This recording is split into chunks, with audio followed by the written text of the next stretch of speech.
What impressed me about the Cabernet Sauvignon from Pepper Tree was the beauty of the wine.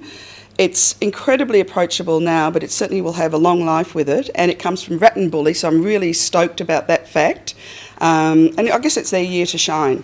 Redman has always produced gorgeous fruit, but it's often been overshadowed perhaps by Coonawarra, but not this time. And I think this really proves the point that if you're caring about your site, making gorgeous wine, you're going to be recognised eventually, as is the case with the Pepper Tree wine.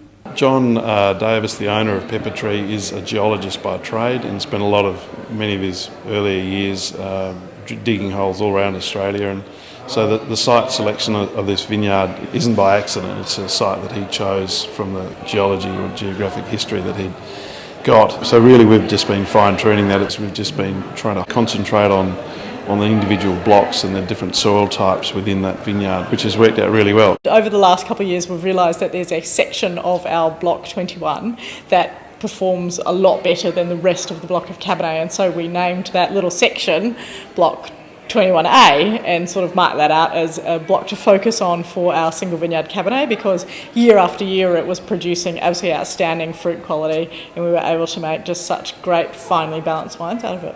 Quintessential Cabernet. It's got that lovely fine tannin structure, that lovely kind of darkness to it, and just a beautiful array of fruit. And I think the great thing about Rat and Bully is how ripe we can get the Cabernet in terms of fruit flavour and fruit spectrum, and just those beautiful tannins coming into the wine. I understand it's the first single vineyard trophy to actually take out Champion Wine of the Show. And why I think that's so important is because these wines should be speaking of place, they should be speaking of the soil that they've come from and the hard work that has gone into making that wine uniquely from that individual block.